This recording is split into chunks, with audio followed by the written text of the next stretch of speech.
este caso el horizonte, ¿ok? El primer horizonte, o también conocido como el horizonte temprano, que estamos hablando de dos grandes culturas. Tenemos por un lado la cultura Chavín y por el otro lado la cultura Paracas, dos de gran influencia y gran manejo para su tiempo. Ya hemos visto esto, ¿se acuerdan? ¿No? Hemos estudiado un poco ya a Chavín, hasta lo que yo me acuerdo. Hemos hablado del templo, del culto, del arte, hemos hablado de cuál era la magnificencia, cuál era el centro, cuál era el foco. Recordemos, Chavín era un foco religioso, un centro religioso, el cual se expande por parte de la costa peruana, ¿no? Y esta va impartiendo su conocimiento, ¿no? En cuanto a la parte de la religiosidad, pues sabemos que la estela de Raimondi, la cual tenemos aquí en imagen, era la representación ya del dios Chavín, ¿ya? El cual pues prácticamente era conocido como el dios de las varas. Si nosotros pues visualizamos y nos tomamos el tiempo de poder mirar un poco más esta estela, nos vamos dando cuenta que en verdad aquí hay un dios felino, ¿no? Un dios con ciertas características que sostiene dos varas, sosteniendo las partes de la importancia del conocimiento geográfico del entorno y también del aspecto religioso. En este caso, si es antropomorfo, es porque tiene raíces también de la selva. No te olvides, Chavín tiene una influencia selvática.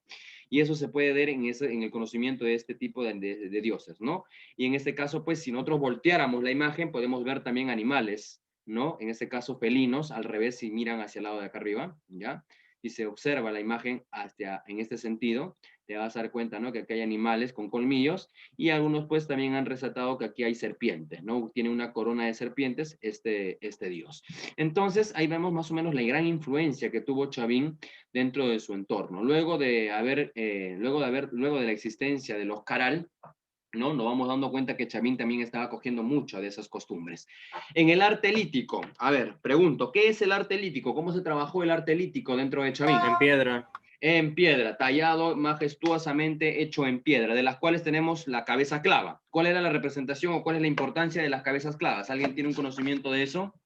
Pueden participar, chicos, no quiero hablar solo.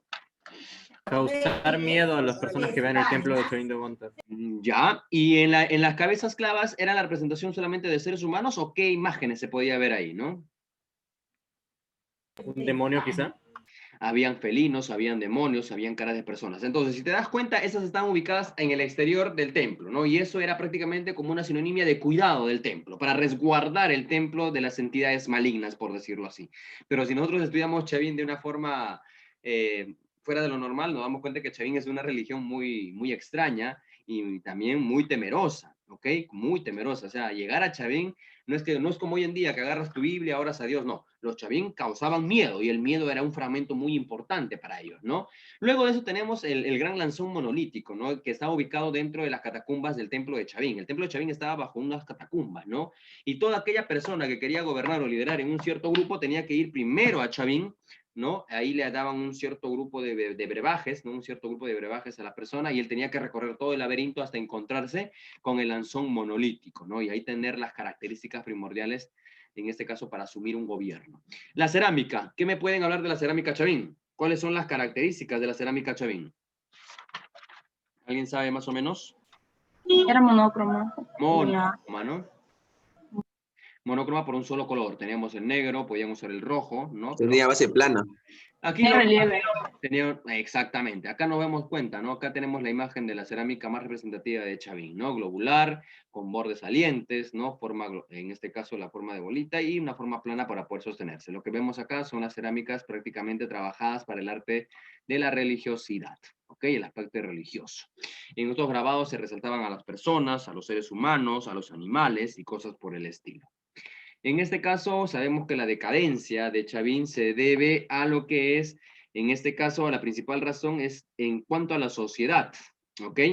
Hay una parte en el fragmento del libro de este señor donde nos resalta, ¿no? Que después de 500 años del surgimiento de Chavín, por fenómenos naturales, Chavín empieza a ser abandonada y gracias a la diáspora de Chavín surge en este caso Recuay, surge Vicus, también tiene influencia sobre Moche, sobre los Paracas y Nazca, de las cuales pues Moche y Paracas son un poquito los más resaltantes en base a la influencia que tuvo Chavín. Pero hoy vamos a estudiar también a Paracas, ¿no? Dentro de este horizonte encontramos a Paracas, ¿ok? Bueno, Paracas, ¿por quién fue descubierta la cultura Paracas? ¿Alguien se acuerda? ¿Alguien sabe? El descubridor de la ¿Setello, cultura profe? Paracas. ¿Perdón? ¿Setello, profesor? Claro que sí. Por un lado tenemos Paracas. Tetello. Paracas se divide en dos, ¿ah? Paracas se divide en dos. En este caso, Paracas Cavernas fue descubierta por Julio César Tello y Samuel Lothrop. Ya, te lo voy a colocar acá. No sé si más o menos creo que Luquita sí se la sabía, ¿no? Ya cuando vamos analizando por ahí lo voy a escribir, ya no se preocupen. En este caso, aquí tenemos que analizar espacio, creencias y aportes. Si Chavín era conocido por el aspecto religioso, ya por la religiosidad, por los dioses, por la escultura, en Paracas ya encontramos otro método. Encontramos una creencia más interesante, en creer la vida ya más allá de la muerte. Y es por eso que los fardos funerarios, de los cuales el señor Julio César Tello encontró cerca de 39 tumbas con fardos funerarios, y en el 2018, si no me equivoco, entre 2017 o 2018, en el museo de acá de Lima, se pudo sacar el fardo número 40 del señor Julio Cetello, que se habían encontrado. Pero recordemos, los huaqueros también están a la expectativa, y los huaqueros están siempre saqueando y encontrando y revendiendo esto al mercado negro. Para esto, pues, lo que Julio César Tello encontró en su momento se pudo revelar, ¿no? Y pues gracias a Dios su servidor estuvo presente en ese día y pudo ver la majestuosidad de cómo es que los fardos funerarios fueron bien trabajados. Pero eso es lo que vamos a analizar en nuestra clase, chicos. ¿Dónde se desarrolló? ¿Cuál es la ubicación de la cultura Paracas? ¿En qué lugar se desarrolló? ¿Alguien se acuerda? Está ubicado en el departamento de... ¿Dónde está? En el departamento de Ica, ¿no? En la región de Ica, en el cerro, más exactamente más ubicado en el Cerro Colorado, ¿ok? Exactamente, Mercado, en el Cerro Colorado, en Ica, ¿ok? Más o menos esta cultura tuvo la irrigación de tres grandes ríos, ¿no? Tenemos el río Ica, ¿no? También tenemos el río acá, San Juan, ¿no? Que lo irrigaron a este río, a pesar de vivir en una región muy agreste, ¿ok? Se pudo desarrollar, ¿ok? Y utilizaron esto, técnicas agrícolas, en un desierto. Algo interesante, en un desierto se trabajó las formas de agricultura, por decirlo de esta forma, ¿ok? Teniendo en sí los campos hundidos, que eran como ollas, ¿ok? Se trabajaban como ollas donde el agua se acumulaba y podían ahí ir también de una forma muy interesante y relevante trabajar también la agricultura, que era un fragmento muy relevante. En este caso, pues gracias a esas técnicas, los campos prácticamente han ido creciendo, y hoy en día Ica pues también tiene su zona de agricultura y es muy rica en lo que es la agricultura, pero los Paracas también trabajaron la pesca, ¿no? Al estar ubicados en la costa peruana, ellos trabajaron muchísimo la pesca, siendo la pesca su principal fuente de ingreso económico para su tiempo.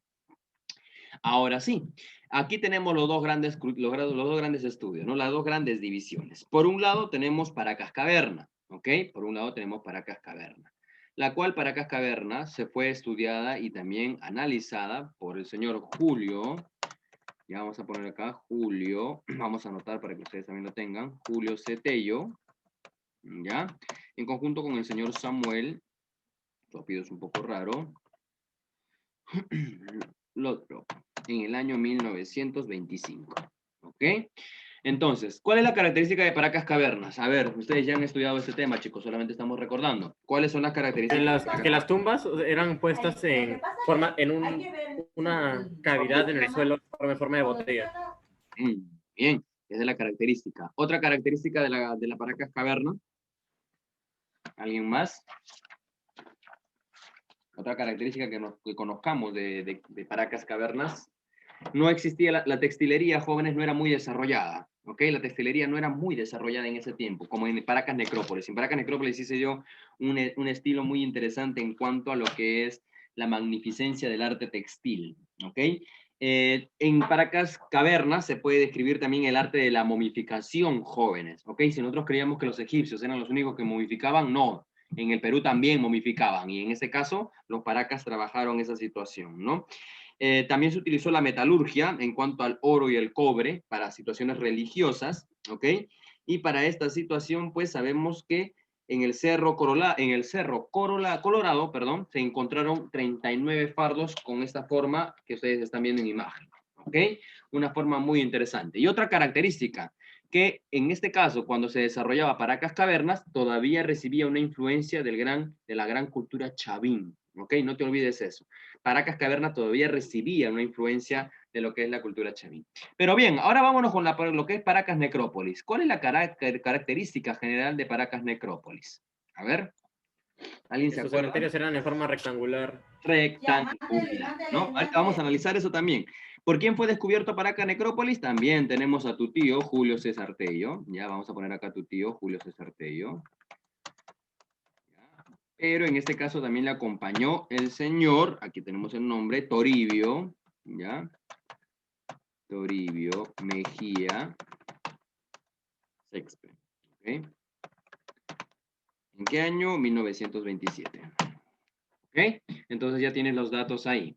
Ante esta situación, jóvenes, las características es que Paracas Necrópolis ya manejó mucho mejor lo que es la metalurgia. En este caso, ya Necrópolis no tuvo influencia de Chavín. Para eso Chavín ya había entrado en una diáspora, ¿ok? Y muchos de los pobladores de Chavín estaban ya yendo a otros lugares a poblar, ¿ok? En este caso, pues como Lucas ya lo había mencionado, su forma de sepultura era muy distinta a lo que es Paracas Caverna, ¿verdad? Y encontramos pues unos entierros más rectangulares, exactamente. Ahora, ante esta situación, ya también tenemos aquí las creencias. En este caso, este es un fardo. ¿Qué era un fardo funerario, jóvenes? ¿Todos tenían acceso a ser sepultados en un fardo funerario o solamente un grupo selecto? Si no mal recuerdo, era todo el mundo que moría. Ok. ¿Era para todos? ¿Era para uno? A ver, ¿qué dicen ustedes? Lucas me dice que era para todos. ¿El resto qué dice? Opiniones. Que yo recuerdo solamente era para los altos mandos. Ya, ¿habían altos mandos en Paracas? ¿No lo habían? ¿Sí lo habían? A ver qué me dicen en el chat. En el chat me dicen, claro que sí, pozos profundos, para Paracas Necrópolis, yo me acuerdo que se dividían por mandos, ajá, por mandos, ok. En este caso, muchachos, están haciendo memory, y eso está bien. En esa situación, habían estratos sociales, claro que sí, recordemos que toda cultura siempre ha tenido un estrato social. Y en este caso, ser sepultado de la forma como nosotros la vemos acá, era un privilegio, ¿ok? Y no estaba determinada para todos en sí en la cultura Paracas, ¿ya? En este caso, los telares inclusive que se utilizaban, ya que se utilizaban para los fardos funerarios, era una forma muy interesante y de un material muy exquisito, jóvenes. Bueno, a pesar de que no estaba todavía la textilería en un gran avance. Pero había una forma peculiar de cómo enterrar. ¿Por qué los enterraban de esta manera? ¿Cuál era la particularidad? ¿Por qué? Los enterraban en forma fetal debido a que ellos creían en la vida después de la muerte. Entonces, así iban a renacer, si no me recuerdo. Si así nacías, así también mueres y vas a renacer en la otra vida. Mundo. Esa era la creencia, ¿no? Entonces esa es la forma en por qué lo sepultaban. Y nos damos cuenta que ahí también practicaban muchísimo la forma en cómo poder momificar a esas personas, ¿no? En este caso también se les sepultaba con algunos artilugios, con algunas ofrendas para que el cuerpo pudiera o la persona pudiera llegar al más allá, por decirlo de esa forma, ¿no? En este caso, aquí tenemos al ser oculado, ya que en este caso era un ser mitológico, un personaje mitológico de los Paracas, los cuales creían que era la forma de un dios, algo similar, por decirlo así, al dios Anubis de egipcio, que era el que trasladaba a los muertos, por decirlo de esa forma, ¿no? Anubis es el dios que mandaba o llevaba a los muertos ante la presencia de los dioses egipcios. Ah, y otra cosita más interesante, la cirugía, ¿no? Paracas también es conocido por las cirugías. ¿Alguien tiene alguna idea de por qué o cómo se trabajaban las cirugías, jóvenes? Aquí tenemos las trepanaciones craneanas. Lo que hacían era perforar, no estoy leyendo, ¿eh? Perforar aquí en el cráneo, hacer un pequeño hoyo, si no mal recuerdo, chancándolo con piedra o algo así. Y esto, primero le daban obviamente su chicha de jora para que esté volando mientras le hacían Hoja eso. de Y eso lo coca. hacían. Hoja de ¿Hoja de coca era? ¿No era chicha de jora? No, también le hacían la chicha de jora, pero era la coca la más utilizada para adormecer el Ya, la cuerpo. hoja de coca. Y entonces lo que hacían era abrirle y ahí le curaban enfermedades. No, no enfermedades. Imagínate que le caía un golpe en guerra y ya entonces le sacaban lo que estaba ahí dañado y se lo dejaban así abierto, pero bien curado. Mira, qué interesante.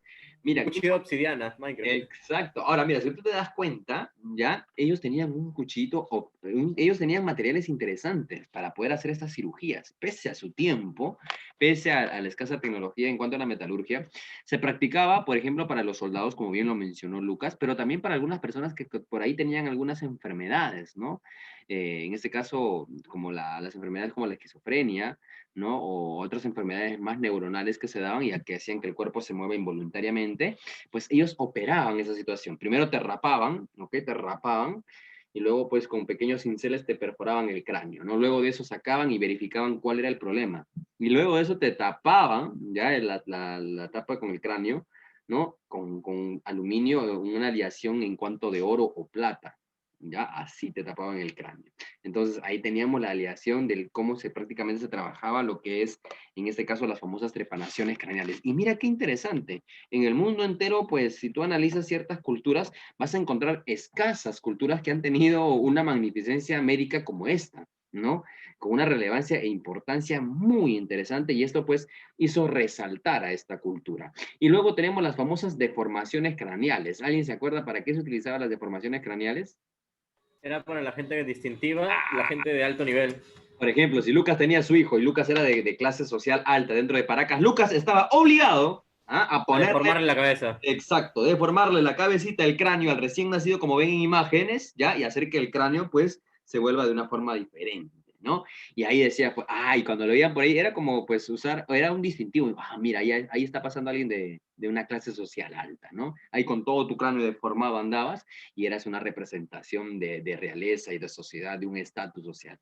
Si hoy era el dinero, en esos tiempos era el cráneo, pues, hijo, ¿no? Era el cráneo. Y por último tenemos la textilería, ¿no? Que también ha formado parte de. Cuando hablamos, en este caso, en Chavín, pues no hay mucha importancia en cuanto a lo que es la textilería, que es más que todo para el uso del sacerdocio y cosas por el estilo. Pero aquí encontramos ya una textilería más relevante, ¿no? Con imágenes, con un colorido, se utilizaba la lana de vicuña, el algodón, y pues nos vamos dando cuenta que en este caso los paracas ya tenían un conocimiento muy interesante en cuanto al manejo del arte textil, que jóvenes es un arte, hijos, ¿ya? Es un arte el poder hacer ese tipo de monumentos que hasta el día de hoy se pueden visualizar, ¿no? Y entonces, es de la forma más rápida como hemos ido analizando las tres grandes culturas, ¿no? En este caso tenemos, perdón, dos grandes culturas. Paracas, ya tenemos a Paracas, luego tenemos en este caso también a Chavín. Vamos a volver a ingresar para poder seguir analizando los siguientes temas que nos corresponden para el día de hoy. Volvamos a ingresar, chicos, porque el tiempo ya se me está acabando.